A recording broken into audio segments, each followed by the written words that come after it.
ᱢᱤᱫᱴᱮᱱ ᱡᱟᱹᱛ ᱜᱩᱥᱴᱤ ᱚᱠᱟ ᱫᱚ ᱵᱟᱨᱭᱟ ᱧᱩᱛᱩᱢ ᱛᱮ ᱩᱯᱨᱩᱢ ᱠᱚ ᱢᱮᱱ ᱮᱫᱟ, ᱚᱠᱟᱴᱟᱜ ᱫᱚ ᱟᱹᱫᱤᱵᱟᱹᱥᱤ ᱟᱨ ᱢᱤᱫᱴᱮᱡ ᱫᱚ ᱵᱚᱱᱚᱵᱟᱥᱤ। ᱠᱷᱟᱹᱞᱤ ᱧᱩᱛᱩᱢ ᱨᱮᱭᱟᱜ ᱟᱲᱟᱝ ᱨᱮ ᱯᱷᱟᱨᱟᱠ ᱢᱮᱱᱟᱜᱼᱟ ᱥᱮ ᱱᱤᱭᱟᱹ ᱛᱟᱭᱱᱚᱢ ᱨᱮ ᱢᱮᱱᱟᱜᱼᱟ ᱤᱛᱤᱦᱟᱥ, ᱨᱟᱡᱽᱱᱤᱛᱤ ᱟᱨ ᱩᱯᱨᱩᱢ ᱨᱮᱭᱟᱜ ᱞᱟᱹᱲᱦᱟᱹᱭ। ᱡᱚᱦᱟᱨ ᱜᱟᱛᱮ ᱠᱚ, ᱟᱞᱮᱭᱟᱜ ᱜᱚᱲᱚᱢᱵᱟ ᱤᱭᱩᱴᱩᱵ ᱪᱮᱱᱮᱞ ᱨᱮ ᱟᱨ ᱢᱤᱫ ᱫᱷᱟᱣ ᱥᱟᱹᱜᱩᱱ ᱡᱚᱦᱟᱨ।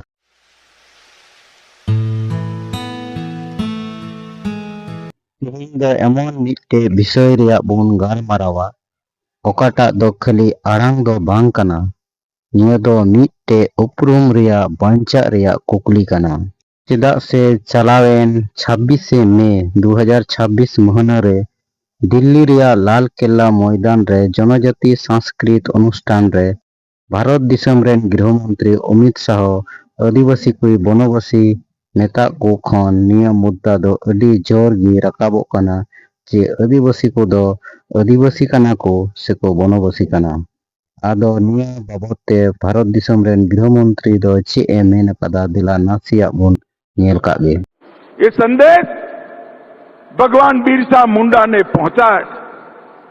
ये जो जल है, जंगल है, पहाड़ी है, ये हमारे वनवासियों भाइयों के लिए आस्था का केंद्र है, आजीविका का साधन भी है। दिला ताहले निया आदिवासी आड़ांग रिया असल जोश माने बोन नेल कागे ओकाटा दो हुयुक कना। आदि आड़ांग दो बुझाᱹᱜ कना पहिल आर बसी आड़ांग दो बुझाᱹᱜ कना बसिंदा।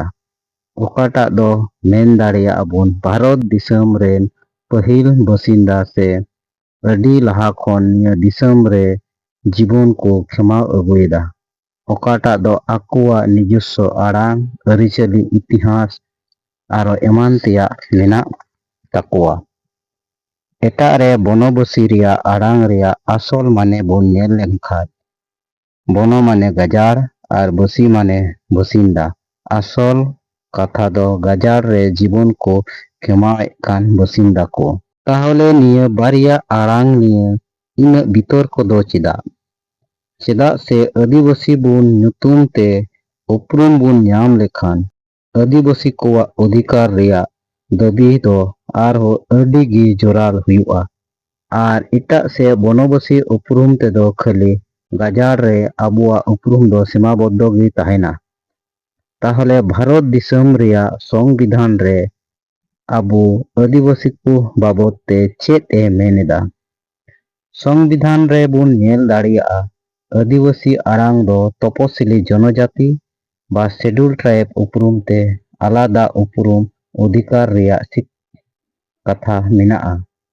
ताहले कुकली दो नियगी आबू सांताल बोयहा को दो आदिवासी से बनवासी कनाबोन ओकाटा कना निया रिया सटीक तथ्य से सटीक कथा उना दो अबुआ कमेंट बॉक्स रे बोन मतामत बुन एम दाड़ी ताबुना। चेदा से अबू दो सरीगी बनवासी कनाबुन से आदिवासी कनाबुन। जतो को जोहार। नया वीडियो पे कुसिया कान खाए आलेया वीडियो लाइक कमेंट शेयर कतार पे। जतो को जोहार।